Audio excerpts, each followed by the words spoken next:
It's time for game night. A look at all of the high school football games set for this weekend across the central Susquehanna Valley. Hello and welcome to week one of our Game Night Football Podcast. I'm Daily M Sports Editor Kurt Ritzman. I'm joined by our lead football writer Todd Hummel. Hello. So 10 games this weekend. Holy cow. I know. I want to start with our only Sunday game, probably, at least in the 4 years I've been here. Oh yeah, don't. If it's a Sunday game, it usually means it rained all weekend, so yeah, we don't want any more Sunday games. Southern Columbia is heading to Columbia, South Carolina, to take on the Hammond school on a game that will be broadcast on ESPN2. At 2 p.m. on Sunday, like we said. Looks like it's going to be a fun one. Hammond School has a couple of Division I recruits. Actually, a kid ranked ahead of Julian on the 2020 list. Wow. Their defensive end is about 6'6", 230 pounds. He'll run at tailback too, they said. They also have a nose guard who's about 320 pounds that is going to South Carolina, I believe. And the quarterback is, I think he's at South Carolina now? University of South Carolina? Will Muskamp? Yep. Is University of South Carolina coach Will Muskamp's son. So they have some talent. When I talked to Coach Roth on Friday about him, he said Will Muskamp's son throws one of the prettiest deep balls that he's ever seen, and that's one of their fears in the game is the deep ball with the way he throws the ball. But it's kind of a fun matchup for Southern Columbia because it's very rare that especially in this run over the last 3 years that they're playing a team that people think have a shot to beat them that's a rarity, and it's good. I think it's they've played this Mount Carmel game the second week of the season, but it's the first time that they've had to be ramped up and ready to go on week one too for the first time in a while, and I think it's almost exactly 1,000 miles from my house in Selinsgrove to the stadium in Hammond, and they're doing that all on bus, so that's going to be a heck of a trip too. So it's just going to be kind of interesting to see how they react to that stuff. And we've been told that the Hammond School has 1,500 seats. They're going to sell 3,000 tickets for it. It's going to be standing room only. Field looks beautiful. If you look at it, their Google map shot of it. Mm-hmm. It looks like it's turf, but Coach Ross said it's grass. It's just that well taken care of. So should be a fun one. Again, 2 p.m. on ESPN2, sorry. And I don't like to pick against Southern. I know you don't. Because you're usually wrong if you pick against Southern. But, I think this is going to be a fun one to watch. And, they've really – this game also allowed them to kind of add another game to their schedule later on in the season, and they're going to be playing Montoursville in Week 8, I believe, going up to Montoursville. So, they've really been able to strengthen their schedule in this last year for this group of seniors. So it's going to be interesting to see if they can keep that long regular season winning streak going and the 32-gamer going, overall that they have right now. And we'll have a lot of coverage of this. It's the cover of Friday's Game Night. There's also going to be a story on the front of the paper, page A1, about how this came about Southern Columbia going down there. So make sure you guys check that out. And of course, coverage on Monday. I mean, we're not going, but we'll have everything you need to know about the game. Turn our attention to Friday night. A game that, if you look at last year, may not seem too interesting. It's Shikellamy at Danville, but you were saying you think it could be competitive? Well, I do, and I think it's just really interesting because, both teams are going back to their base wing T offense. Danville last year, of course, with Peyton Persing had a huge, use that spread to get and KJ Riley through for 2,000 yards, but they're going back to their base wing T, and Schick is too. And the Braves, 1-9 last year, and they ran into some problems with injuries, and they were forced to go back to the wing T in the middle of the season. And now these kids are, it's a veteran offensive line. It's healthy. They're healthy. So, and I really think, talking to Jim Kaiser, they're starting a lot of young kids. Their middle linebackers are freshmen. The two corners for the Ironmen are going to be freshmen. There's a freshman on the offensive line. It's going to be interesting.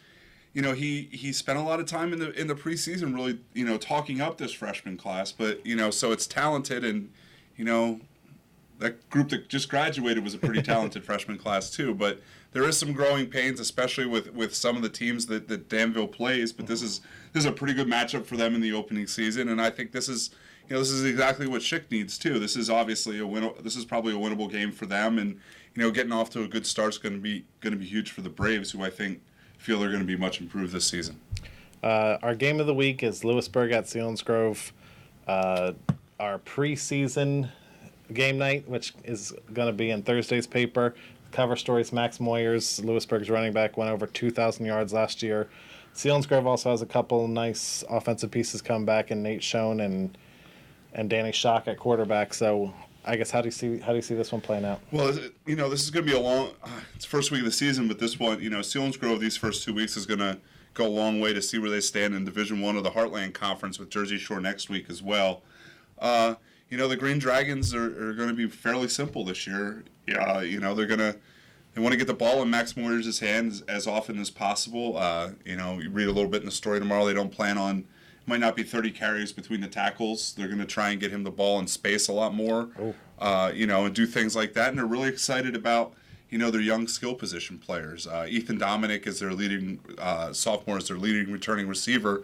But I think the other five kids that were top five were seniors. So they're excited by their young skill players.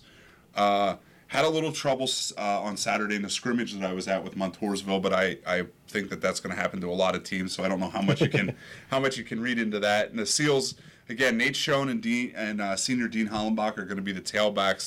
They're going back to more of an I formation, more of a running game, mixing in the spread that maybe they have in the past couple years. Was down there. Saw them a couple times at practice, and Danny Schock looks a lot more comfortable in his sophomore season. The Seals had some problems on the offensive line, and that caused some problems in the running game, and he was under pressure at times, and Coach Hicks feels they got that stuff fixed.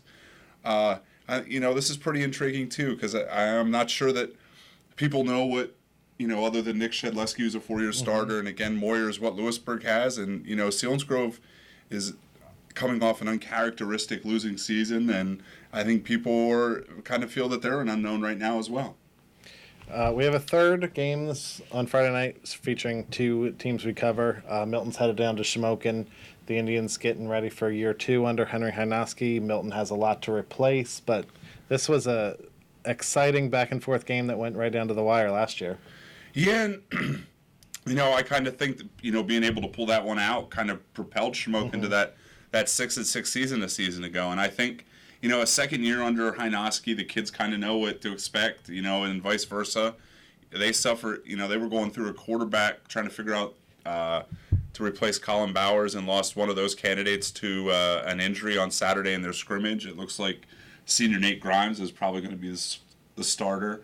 With the linemen that they have back and the running game that, between Bryson James and Max Madden, if they get even okay play from a quarterback, the Indians should be a contender in 3A and in the Division I.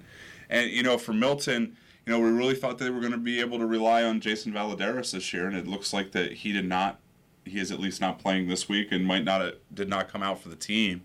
Replacing Phil Davis at quarterback, who's the school's all-time leading passer, is going to be tough. Quaylen Rice is up at Lock Haven playing wide receiver. Without Valadares, they're going to probably get the ball in Kamar Bradley's hands as much as possible, sure, and try and see what happens there. I think, there's probably a good chance Shamokin wins this one pretty easily. I think it's, with all those graduation losses and throwing the fact that the two Rodriguez brothers are at Midwest right now, that's another graduation loss for them, basically. And they're replacing the bulk of their line too. So, Milton's probably a good bet to be one of those teams that's better later in the season, just because of all the pieces that Coach Phil Davis has to figure out here in the preseason and early on. Staying in the Heartland Conference, Mifflinburg's headed up to Hughesville. Mifflinburg lost their last 7 games of the year last year. In our preview story, Chris Nagy talked to Coach Dressler, and he said how important it was for the Wildcats to get off to a good start this year. And it seems like they might be able to do that against a Hughesville team that we think is going to be down. Yeah, Hughesville didn't win a game last year and lost their leading rusher, Jace Wright, who had almost 800 yards to graduation. It's going to be, I keep saying this about Mifflinburg each year, and there's pieces there. The issue is depth, and Gary DeGroat Jr. is entering his third season as a starting quarterback. Riley Stahl has been a great receiver and linebacker for him. Mason Breed has had his moments as well as a running back when he's been healthy. So the pieces are there. Coach Dressler's son, who is a heck of an offensive lineman as well. So they should win this first game against Hughesville. I think looking at their schedule, they could be with good luck, and if they're as talented as I think they are, they could be 4-1 heading into that later part of the schedule. But it's going to be huge to win this one, and that's we'll talk later about Warrior Run. Warrior Run's kind of in the same boat, and they play each other early in the season, and I think the winner of that one is probably the one that has the surprise season in the Division II, something along those lines.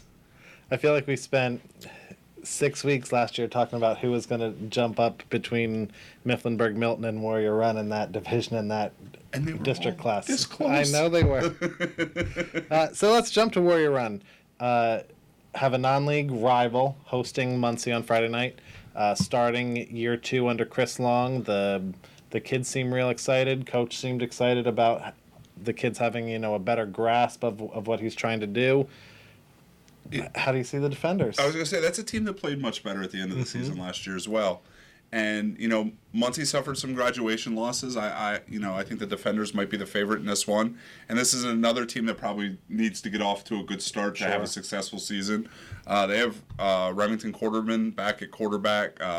Jackson Welliver, a linebacker and lineman, is back. Ahmad Keys looks like he's moved out to wide receiver, and that's a dangerous proposition for teams, because that's a tall, big, strong, tall kid on the outside, and that's using him as a fullback and a tight end most of the time the last couple of years. It's going to be interesting to see Ahmed outside. I don't know, can he have a better? He needs a lot to live up to with the summer his brother had for the Warrior Run Little League team. So first district champs, first section champs, and won at least a game in the state tournament. Yeah, and so I think the Defenders have enough back to win this game, and again, with these teams that what was it, 4 teams last year in the entire district didn't make the playoffs and start the playoffs. Any win is big to get. 1 or 2 wins is going to get you in. So you get one out of the way in the first week of the season. You got one in the bank. Warrior Run went 3-7 and was the 8 seed last year. Played Danville tough in the regular season for 2.5 quarters. So, I like what they're doing up in Turbotville. I think I was waiting for you to see if you knew where it was. I know where it is. Our other hack game is Mount Carmel at Central Columbia. Mount Carmel has to replace key offensive lineman, key defensive lineman, John Ayers at running back. But I was out at Red Tornadoes Media Day. They think they're going to be pretty good again. This game last year was crazy. Central Columbia was ahead 7-2 at halftime, and then Mount Carmel came back and won 21-13. So I guess up at Almedia. The Central team suffered a lot of losses. The quarterback, Trey Devlin's gone. School's all-time leading rusher, Isaac Gensimer's gone. Wow. Jared, the 2 defensive ends, Jared Verse has graduated. Ian Huntington is at Southern. Is he playing? Do we know yet? Yeah, he's playing. Okay. They can play. It's a matter of being eligible for the playoffs or not right now. Okay. What else? Who else? The linebackers are gone. C. Schultz and Schechterly. So there's some holes to replace. Garrett Carter's back on that defense. I'm sure they have some skill position players somewhere. I think this, as we talk about, the hack is teams are in either one, have everybody back or have nobody back, and Central's one of those teams that doesn't have anybody back right now. Mount Carmel's going to be real tough. This is probably the 3rd straight year it's going to be Mount Carmel and Southern Columbia in the district title, unless in the district championship game, unless something happens. I think Mount Carmel's hoping that the Hammond school beats the Tigers up a little bit and they get another shot at them in the second week of the season. That's always been a great rivalry, but it's turned into a big rivalry the last couple of years. Those Red Tornado kids want nothing more than to knock off those Southern kids at this point. I think they just want a state title, and if Southern's in the way, fine. If someone else knocks off Southern, they're okay with that. Well, that's probably a good bet too. But I think Mount Carmel rolls in this one. It's going to be interesting to see who those guys are going to replace John Ayers carrying the ball. I mean, Shane Widener's back. Wouldn't be surprised to see a lot of Noah Burkowski. Joyce Steller has played some backup roles for them. I think he probably steps to the forefront a little bit, and it's nice to see the passing game. Jack Chapman at tight end and Tom Rasinger at quarterback. This is going to be their third year together too. So yeah, this Mount Carmel offense is going to be pretty tough to stop for people. Yeah, and one of the guys that Coach Dara is excited about is Joey Bendis, who has not played because of injuries the last 2 years, but he said he's going to be a senior. He said he looked real good in preseason, and they're excited to hopefully have him healthy for a season in the backfield also. Oh, well, and that's I think if, John Ayers was so good, you had to feed John Ayers. Sure. But I think that offense, the way it would like to work is to spread the ball around. And I think that's more, you might not see a 1,400-yard rusher for the Tornadoes this year, but you might see 4 or 5 kids with 500 yards this year. I don't know if there's going to be one kid for them this year, but they're going to be pretty explosive regardless of who's carrying the ball for them. I want to switch over to our independent entering their second year with a football team. Midwest is hosting Marian Catholic in their opener. They went to Marian Catholic and got a win in their first ever game last year. And when I was out there for their season preview too, and they said that the biggest difference this year was that in the preseason they could actually focus on football rather than on, okay, now we have to send coach to the Hall of Fame to take a picture with the grant, and now our uniforms aren't here yet. We're having a big assembly with media to get the uniforms. So I think they're pretty excited about just being able to focus on the game. But they have some holes to fill. They quarterback Mark Piccioni graduated last year. They had a 2-guy battle that's, as far as I know, still going on between Oakley Bennett and Christian Register. So it'll be interesting to see who lines up under center when they take the field Friday night. I really think that Trey Lawver is going to get the ball a whole lot this year at fullback for them. He had over 100 yards last year in that game against Marian Catholic before he got nicked up for a lot of the season. Marian Catholic must be improved this year. They were, I think the running back and the quarterback were already hurt by the time Midwest got down there. Ended up 4-7 last year, and they're listed under the teams to watch in Penn Live's Penn Live state rankings in Class A. In Midwest, I think Midwest is going to want to pound the ball again this year. They have, where their strength is going to lie again in that offensive line and in their running game with Trey Lawver. I think they're one of the more intriguing teams because I think the talents there is to be at least as good as they were last year, and I kind of like to see what goes on here in this second season out there because, if Brad can figure out a way to build this program, it's a big enough school that they could put something together out there. So, they're going to probably need a little bit of improved passing game to be better than they were last year, and that's probably where it's going to be interesting to see where these new quarterbacks pick that up. 5-5 last year, made the playoffs. I think, Coach Hatter says we want to get better every day. We want to do our best every day. But talking to the kids, they want to go back to the playoffs, and I think they should be able to. Yeah, I mean, Schick was 1-9 last year. Columbia, Montour, Votech. You only have to outpoint one of them, and that with their schedule, even a 3-win season probably gets them more points than Votech, but I don't think that would probably not make the Mustangs very happy. Switching over to our Tri-Valley League teams, Line Mountain's hosting Tamaqua. This was a bad game for the Eagles on the road last year. This might be a bad game for them at home this year, but yeah, Tamaqua's pretty good. Yeah, Tamaqua's pretty good again. I think they only lost. They had 2 1,000-yard rushers. They lost the senior 1,000-yard rusher, obviously, but most everybody is back for Tamaqua. They were probably the favorite in the Schuylkill League with North Schuylkill this season. Wow. Lime Mountain is going to be improved. There's some holes on that defense to fill. Guys like Cam Gall and stuff graduated, But, I really think they expect a better season out of Evan Herb, who struggled with turnovers last year. With his senior year, they have some weapons on the outside. Mm-hmm. I think it's just a matter of replacing some of those veteran offensive linemen. And if they hang in this one and keep it close, I think we'll find out pretty quickly how good and what Lime Mountain can do this season. I think this game could also be a situation where Lime Mountain is a lot better, but it might not show up too much in the score. No, and that the second week of the season with Susquehanna, I believe Susquehanna has 10 guys back on each side of the ball. That might be a truer test for them, but this Tamaqua team's real good, and it's going to be interesting to see how Lime Mountain matches up with them. Our last game of the week, Millersburg is hosting Nativity. Millersburg is looking to end a 31-game losing streak, and I think they're going to do it. I do too, but I don't know if this is the game. But this was a fun one last year. Mm-hmm. This is one of the games that Millersburg put video game numbers up in. And Adrian Harmon have over 300 yards and 5 touchdowns in this or something. And they're probably looking at these teams on this list. Millersburg's probably the most or close to the most experienced team back. Mm-hmm. With just who they have back. Now the problem is, this is a team that can't afford any injuries whatsoever. Sure. Not a lot of depth.